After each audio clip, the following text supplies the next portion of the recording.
Hey everyone, my name is Penny Zanker, and it's time to reset.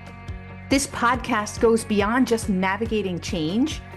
It's about new ways of thinking about how you can approach challenges, how you can shift your mindset when needed, create some space and grace for yourself so that you can rethink, recharge, and reprioritize when and where needed. Are you ready to unlock your full potential? Thank you for hitting play and sharing this next episode with me. It's time to reset. Hello, and welcome to Take Back Time. My name is Penny Zanker, and on this show, we focus on how we can help you to work smarter. I find people who think differently or just think from a more strategic versus tactical perspective that help you get a new perspective on maybe some old challenges. And today I'm super excited to have Amanda Holmes with us. Amanda is CEO of Chet Holmes International, which has assisted over 250,000 businesses worldwide based on Chet Holmes, her father, his New York Times bestseller, The Ultimate Sales Machine. I worked with Amanda and her father back when Chet was partnering with Tony Robbins. And so this is especially great to have you here, Amanda. And also, I want to mention in the beginning a little bit about your start at your father's company, which was unfortunately when he passed. You know, you went from sort of a music career, I think you were a singer beforehand, and jumped in as CEO of this organization to continue running it, which had to be incredibly difficult. So welcome to the show. And I'd love to start there if we could. Thank you. Of course. Yes. I do find it's a little bit rare. It did, when the story hit on Inc., it was the second most shared story that day, which was very exciting. Just this idea that I'm 24 years old. There was no plan for me to take over that business. I mean, you probably know, right? You were in the fold, and my father was ill, but never once in the year and a half that I stayed in the hospital with him did we ever discuss that I would take over. He never said, these are the companies that I run. This is who runs them. This is what's going on. These are my future goals for the company. Nothing. So he passed, and I mean, I loved my father, was very close to him. So it was very emotional for me. I think the first time I saw the P&L, I just burst out into tears. It was just terrifying. I didn't know what half of the companies were. And everybody was double my age. You know, it's a consulting firm, right? For established businesses. And here I am like, well, I can play you a song. Right. Can I sing to you guys? I want me to pick up a guitar, right? So it was very scary. So for the first several years, I just tried to replace my father with different C-suites, different CEOs, different CMOs, different CTOs. And then ultimately I stepped in 2 years later as CEO, and it's been about 7 years now. So we doubled sales last year, which was nice. And we're just continuing to take my father's legacy, the foundation that he created, and build upon it and just adapt it to what it looks like today. We have 12 core competencies for doubling sales, and they still work better than ever today. I mean, that book is voted now in the top 10 most recommended sales books of all time. It's a classic. I mean, it's amazing that more people aren't actively using those strategies. It's a goldmine, that book, because they're all in there. Yeah. Yes. Today, we were going to focus on one of those strategies, right? Which was the dream buyer strategy, to help people to stop sort of the spray and pray approach of their whole sales process and really get clear on who they want as their best customers, right? Yes, it's the fastest, least expensive way to double sales. And this one strategy has doubled the sales of more companies than any other. It doesn't matter what industry, it doesn't matter what country, what language. This is just a system that works. So tell us a story about, you know, your dad had such great stories of where this came from. If you could share one of those stories. Yes. So he worked with billionaire Charlie Munger. Maybe you've heard of Warren Buffett. It's his co-chairman of Berkshire Hathaway. And he was able to double the sales of 9 different divisions, all within 12 to 15 months. And several divisions doubled multiple years consecutively. He worked with the Fortune 500, then he worked with Charlie, got his big break, and then worked with more of the Fortune 500. But he realized that there is a system for how to double your sales. And he was actually a karate master. So there's only a few ways that you can punch and kick, right? It's the same thing in business. And a quotable quote that I love from him is, mastery isn't about doing 4,000 different things. It's about doing 12 things 4,000 times. So he created this system for how to win those big fish deals that could completely change your world. So he was given a list by Charlie of 2,000 different potential prospects and said, okay, cold call these 2,000 people. He analyzed the list of 2,000 and he realized that only 167 of them bought 95% of his space. He was selling advertising for a newspaper. Right. So he went, and instead of marketing to 2,000, he just led an intensive dream. We can call it a dream 100 effort, or a best buyer strategy, a dream buyer strategy. So he went after those 167 in a consistent effort. So instead of spending all this money on marketing to go after so many, he just sent out a mailer twice a month, and then followed up with a phone call twice a month, and followed up with an email. And at that time, he was doing faxing. Today, we have Instagram DM, we have Facebook ads, we have all of these different mediums. But at that time, he just consistently marketed to them. And for the first 4 months, he got nothing, which people started talking in the halls, who's this great sales guy? He hasn't gotten a deal. But he was going after the biggest deals in the industry. In this 5th month, he closed the largest contract that company had ever seen. It was Xerox. He brought them into the industry. And then the remaining 6 months, he closed 28 more. They doubled sales in the 6th month and continued to double sales multiple years consecutively, because they realized that there was a process to refine how to go after those big fish clients and repeatedly do that with your entire staff so that it runs like a machine. What I love about that is the 95%, right? The 5% that are the target, right? That's, in a way, that's the Pareto principle. So it's like, why aren't we living? I talk about that also when we talk about where we spend our time, right? This is also a time management solution. Yes. In the context of or I should say a performance management solution, right? Is to say that this is the 20% that's going to make 80% of the difference. So why bother with all the others? Focus on what's most strategic. And so he's living the Pareto principle and teaching others to live it when it comes to sales. Yeah. I have to say, tying to what you're saying, exactly 100%. I can't tell you how many times we've had a client where me or all of our coaches and consultants will say, okay, so take a list of all your current clientele and look, how much do each of them generate you in revenue? And it doesn't get old to watch the shock on their face where They say, oh my gosh, only 15% of my clientele are producing 80% of my revenue, right?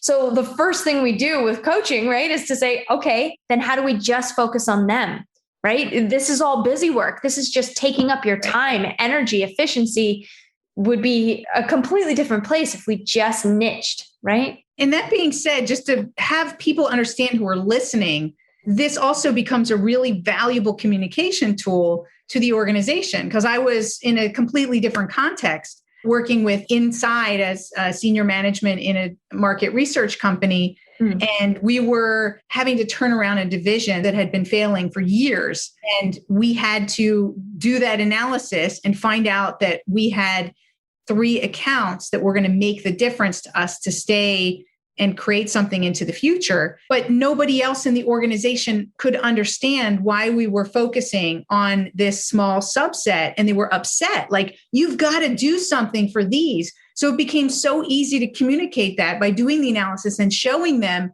hey, look, here's where the money is. Here's where our future is. And it made it so easy for everybody to understand the strategy. So I think it's also maybe left out in the idea of when we can transparently communicate that, it can be really powerful for the organization to put really that direct focus into just those things that are most important. Yes. Oh my goodness. So many great stories. But yes. I do love that quote too, that you said about doing 12 things 4,000 times. I always fell back on that as well, about how important that is. I remember the way he used to tell the story too, is that Charlie would call him in and say, Chet, are you doing something illegal here? Right. No.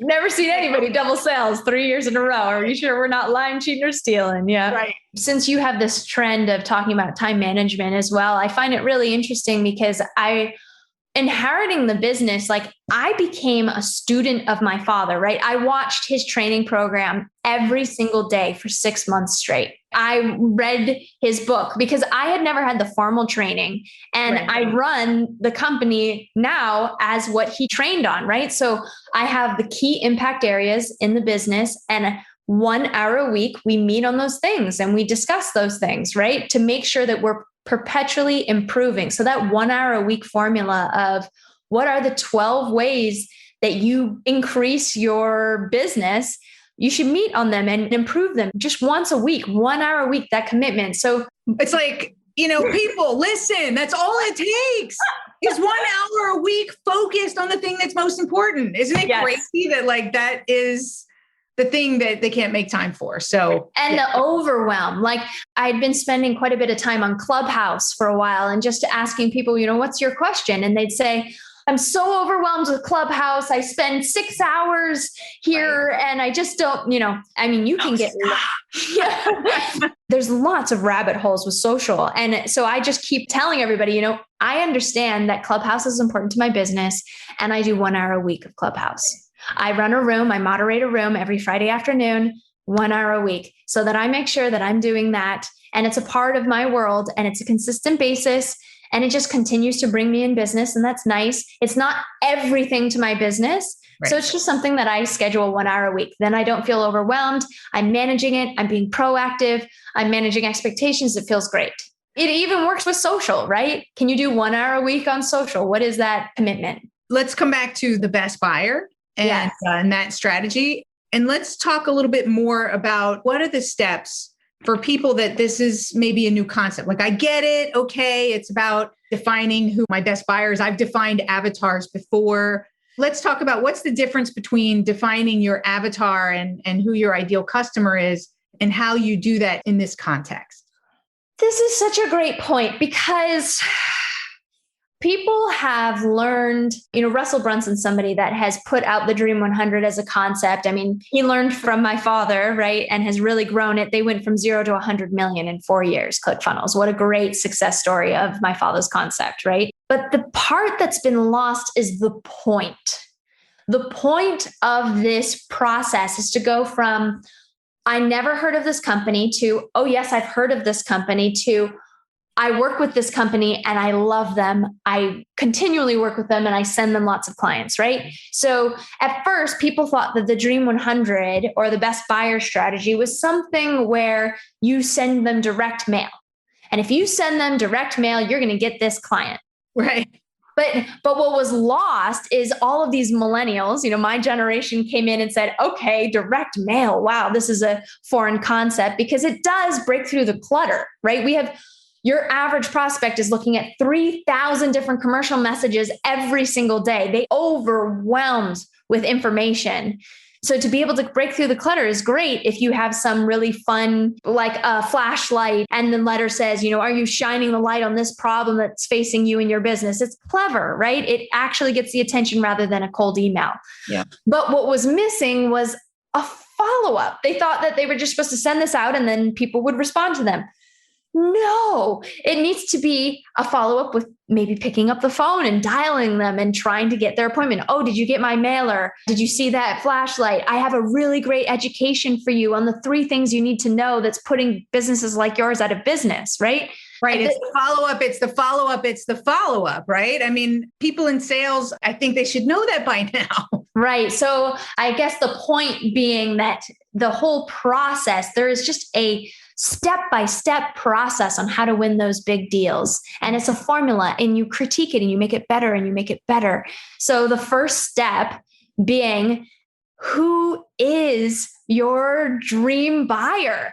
And it's shocking how many businesses don't actually know this. So one of the misconceptions that's happened over the years as it's become universal is people think, oh, it's a Dream 100 strategy. So I need 100 businesses, right, which is sometimes very overwhelming for a business that maybe they just need 5. Right. Maybe they even just have one in their dream buyer strategy, right? So Go after it. exactly. So who are those for you? It could be 50, it could be 20. Another key misconception. Let me ask you a question though. Let me interrupt for some people, because some people think, well, like I worked with a jeweler, right? And he's like, well, I want to work with celebrities. Celebrities would be my dream buyer. What would you say to that? Because I'll tell you what actually happened. I was working with your dad at the time, right? And his thought was that the celebrities would be their dream buyers. But that's not what the analysis said, right? The people who had the most celebrity status, they were the hardest to work with. And they put the most pressure on the price. Believe it or not, they were not the best buyers. So with the analysis, right, he was really able to see, because we don't step back enough to do that analysis. And so that was able to help him to really identify who were the people that he loved to work with and were easiest to work with and bought the best of the product. Oh, you bring up such a brilliant point. So I did this when I first came into the business. I thought, okay, who do I need to win? I'm going to win the Fortune 500 as clients to prove to everybody that I can do this. And I'm also going to get the most celebrity everybody knows. So I got Digital Marketer as a client, which in my sphere is like the number one marketing training company. I got Panasonic as a client. I went after the big names. But when I started looking back and looking, who are my better clients? Who are the ones that love me? Who are the ones that we work well together, that are effortless and easy? And because it's effortless and easy, they buy the most from you the most often. That is a key part, right? A dream buyer is someone that buys the most from you the most often. And hey, you just love to work with them. Recently, in my own dream buyer approach, I've been focusing on businesses that did what I experienced, which was I inherited a company that was running in a very old operating system. Every single sale was made over the phone. We had nothing online, no e-commerce whatsoever. We were running a DOS modem in 2012. I mean, talk about a shocker. It was made in the 80s, like crazy, scary. So I had to bring all of that to today. I had to adapt. I had to innovate. I had to take marketing and put it online in landing pages and emails and automations. So I've been having so much fun working with clients that are maybe an older approach, like, oh, I only have cold calling, or I get most of my business through referrals. What if you had a system that worked overnight, right? So you weren't always having to pick up the phone and dialing. Now you're getting inbound calls and they're warm, nurtured prospects that are interested and engaged and want to work with you. So I've been having a blast with that. But at first I went after the shiny objects of like, you are the biggest and the best and they look the fanciest. Get lured in, right? Right. Yeah. I love that point that you made.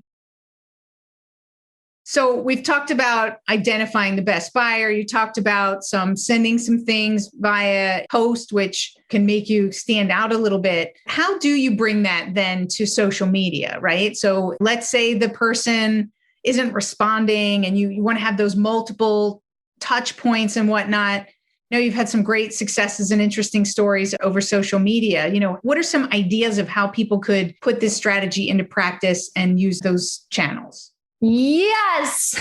Well, so research reveals that when an employee posts something on social versus the actual brand, you're 7 times more likely to convert a prospect over social if it's just you versus just the brand name title. So, and you're 24 times more likely to get reshared if you post information on social. I found this to be a pivotal point for me. When I heard that market data, I thought, wow, the power of people today has just become extreme, right? The personal brand wasn't so much of a thing 10 years ago. Today, you're seeing so many more CEOs having to brand themselves, salespeople that are having to brand themselves because people want to engage with people. When you look at social media, the point of social media, I just backtracking because so many people get lost in, I'm spending all this time on social media. I'm trying to build my brand. And for me, in my home, growing up, my father hated the word branding. if you were spending advertising on just getting a brand, it boiled his blood because he thought if you're spending money on advertising, you should be converting leads and generating sales, right? And that was just part of his brilliance. He created this whole system on how to do that. So on social, it just boggles my mind that when people think that social is about building the brand, it's like, no. The point of social, which is the same point of marketing, is to create top of mind awareness, right? Toma, we want to create top of mind awareness so that when that prospect, when that person that's viewing your content gets into the buying now category, they are reaching out to you first because you've been there, you're smiling face, you're doing things.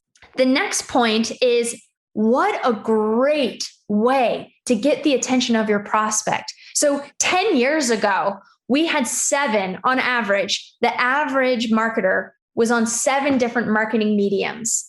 Today, 10 years later, we have 14 different marketing mediums. We have doubled the amount of marketing mediums. It is an absolute overwhelm, the amount of marketing mediums we have. But if we can use it in a sales role, let's say you have a dream 100, you're trying to get the attention of that dream buyer. Instead of just knocking on their front door, going to email, sending them direct mail, now you can send them a LinkedIn message. You can send them a Twitter message. You can send them a Facebook message. You can send them an Instagram message. Right. Well, why knock on the front door if they're always using the back door to go in and out, right? That's a good line. That's a good line, Penny. All right, you can use that. Oh, thank you. Yeah, I mean, it just makes sense, right? Is that I love that you've got all of those places. Instead of seeing it as an overwhelm, shift that mindset to it's a bigger opportunity to see which ones are the right ones and the best ones for that person, right? Exactly. So for instance, I was tweeting out to Clay Collins, who's the CEO of Lead Pages at the time, which was the fastest growing company, SaaS company in Minnesota.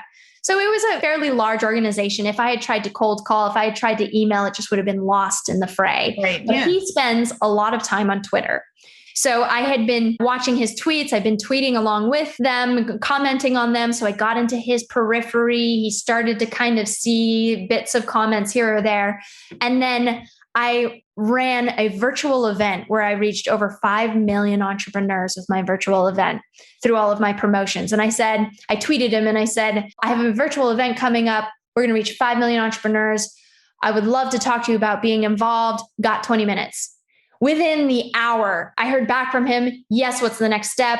I direct messaged him on Twitter. Hey, let's get on the phone. We discussed it. He got on my thing. And 8 months later, because of my follow-up, he paid me to get on stage in front of their 600 entrepreneurs at his annual conference, Converted. And that's just one example, right? Of somebody that's on social, that's a high figure, celebrity in the marketing world. So in my industry, it was a celebrity. And then from that, how funny, from that, one of the audience members had a startup because he watched me speak. He got into our program. He went through the Dream Buyer course or process, and he ended up landing a $64 million contract in his first 5 weeks. I know it's just that gift giving, I got my dream buyer, then he got his dream buyer, and it just, came around full circle. That's what I love about this strategy is that it works. So for people who are listening, it works. And you have to have what your dad had and teaches. You have to have pig-headed discipline. You have to have your PhD, right? I had to clap there. The only reason why you person that's listening to this right now will fail at this strategy is if you do one thing wrong, and that is pig-headed discipline and determination. If you give up, it will be because you lack that pig-headed discipline and determination. My father, he spent 17 years getting Tony as a client, but it turned into a very successful business. So it's just something that never ends. I have another old client that has grown 40% year over year for the last decade. And she's now gone on to sell over 10 million units of her product, which had never even been in the industry. She had created it out of thin air. Carrie Warburg Block, CEO of Earthkind. So it's just something that can continually, you refine it, you get it better, because there's lots of steps. There's 10 steps to deploy a dream buyer strategy. But as you refine them and get each one better and better, it just gets more and more effective. Absolutely. I want to bring up another point that I think is also really important as to where someone could fail, because not everybody succeeds, right? In Of doing, course. is there another point for you? There's something that comes up for me where you'd say, you know what, when they don't do this or follow, like, is there one of those steps also? What's something else where they could fall over? It's the discipline and the consistent follow up. And what else? Is there one that popped up for you and that's why you're bringing it up? Well, I don't have your process right in my head right now, right? But I was just thinking of people who are approaching to get my attention, right? Yeah.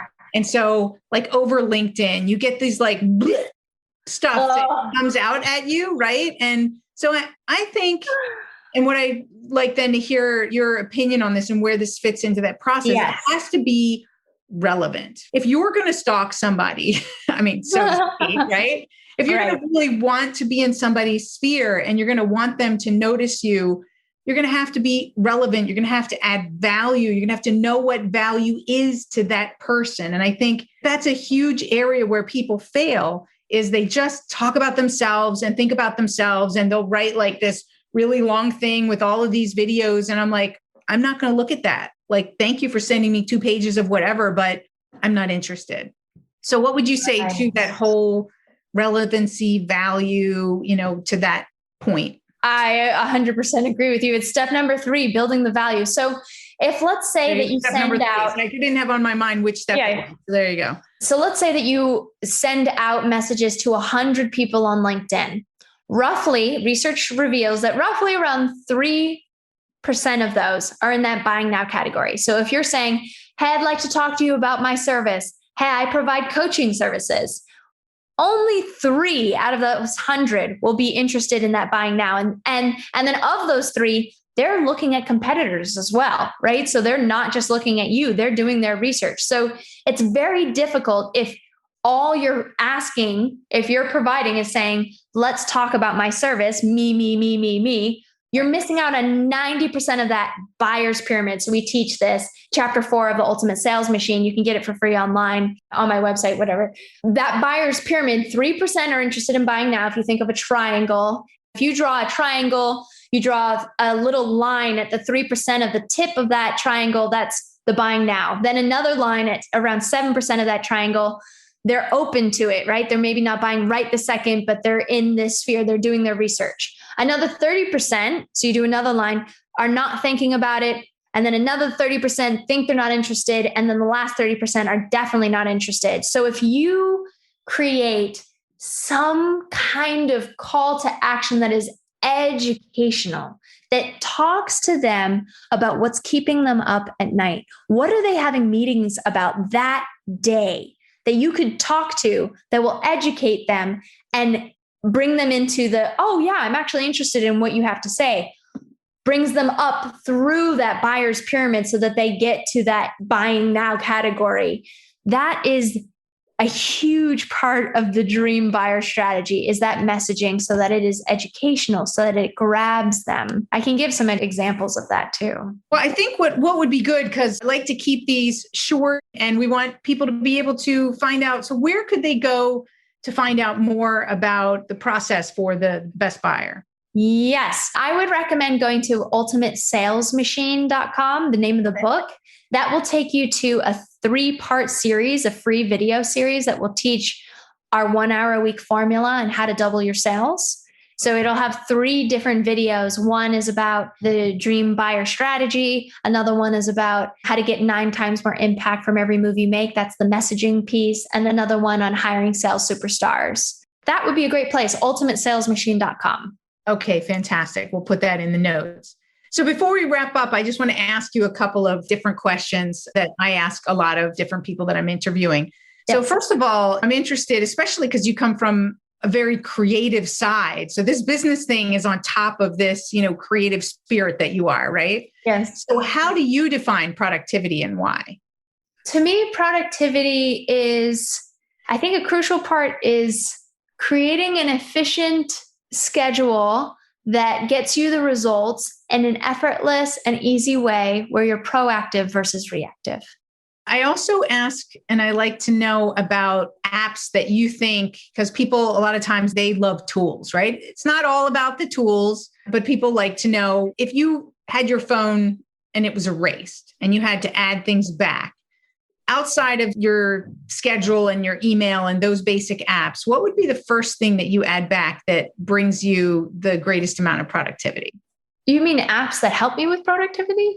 Yeah, like something that just helps make your life easier, right? Or helps you get things done faster or helps you get organized. Like what would you add back, right? Your phone is blank. There's nothing on it except for your calendar and your email.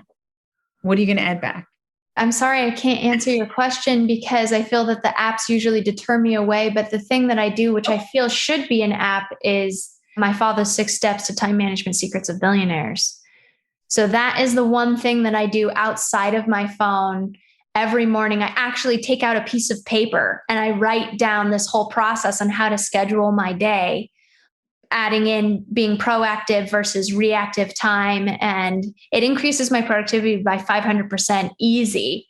That is the one thing that keeps me clean and clear and on schedule and producing the results I need and prioritizing correctly. And then, I can have fun on my phone with all the apps that take you away into the I guess you should create an app for that. I need to, and I've been wanting to. So there you go. That would be your first app that you put on, is your own app that you're going to create. Awesome. Well, because, sometimes people have little tools. Like I use a little thing called Text Expander, and it's fantastic. Okay. I can just say #bio, and every time my bio will just appear in whatever app I'm in. You know what I mean? So like sometimes it's just, and it saves me a couple of hours a week because I'm constantly using certain paragraphs of text and things like that. So sometimes people have these little things that they love that nobody's heard of and want to bring light to some of those. Right. I love that. Sorry. It was just so much in my face, my response. I couldn't even get to it. Oh, it's okay. Yeah. It's okay. It's all good. Do you miss singing? Are you still singing? Like, where's that part of you that was, that 24-year-old who was doing all that creative spirit? So funny that you say that. So I had released my 4th record right before my father got ill. Like I was pretty far on my career and my focus. I'm good at getting focused. And then I left it for the last decade. It's been a decade since I released an album. And I spent several years not listening to any pop music whatsoever and only listening to Sanskrit chants. I study under an Indian saint, and just being as clean and clear as possible. I feel that a lot of music out there today it brings you down instead of lifting you up. And the beauty of music can be to elevate you to a whole nother level. And recently I have actually in this room right now, I just rented a bunch of equipment to record my next record. I find it very valuable because when I was hitting up against a lot of fear of taking over this company and having all these limiting beliefs and afraid of getting on a big call or whatever it may be, I would use music to be able to get me through that and help me get out of my limiting beliefs, all of these different positive songs that I would use and mantras and such. So I thought, wow, I bet you our clients would love that too, that heads of businesses need this. So I'm recording something right now to give executives the ability to listen to it, feel uplifted, and then go into a sales call, a dream buyer call, right? Yeah. I think if I could merge those two worlds together, it'd be pretty beautiful because that's what I've used. I'm sure it would help others. Oh, I'm sure. And I think music is an emotional portal for people, right? In different ways. And so you do need to be careful what you're listening to because it can also have, just like anything, who you hang out with or anything can have an emotional impact in a productive or destructive type of way. But so I love that. I love that you're getting back into that and that you're, looking to combine it with what you're doing now. I'm sure it's inspired and will be something different. Thank you. Yeah, we'll see. Excited to see what you come up with. I'll let you know. So thank you so much for being here and sharing your wisdom. I know this was only the tip of the iceberg for all of the strategies that you're working with and the stories that you have. So thank you for sharing, and hopefully we'll have you on again. Such a pleasure, Penny. Thank you so much. It was a joy. Oh, great. And thank you guys for being here. And I know that there's a part of you that says, I know this.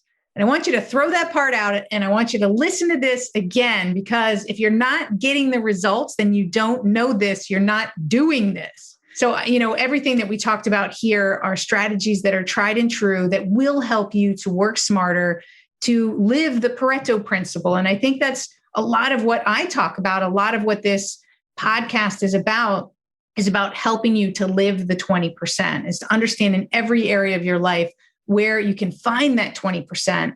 And this is a direct strategy on how to find it and then how to go after it. So now it's up to you guys. Put it into practice. I want to hear from you. So please do reach out. Definitely reach out to Amanda and go check out that website that'll be in the show notes, The Ultimate Sales Machine. And we look forward to seeing you in the next episode. My name is Penny Zanker, and this is Take Back Time. Bye, everyone. Bye-bye. Hey, thank you for spending this time with me. It really means a lot. If you're feeling a little off, distracted, overwhelmed, stuck, or just out of sync, remember that's your signal to reset. And that's all it takes, just recognizing one reset moment at a time. So stay tuned for more tips, tools, tricks, stories, strategies, all here on Time to Reset. We'll see you in the next episode.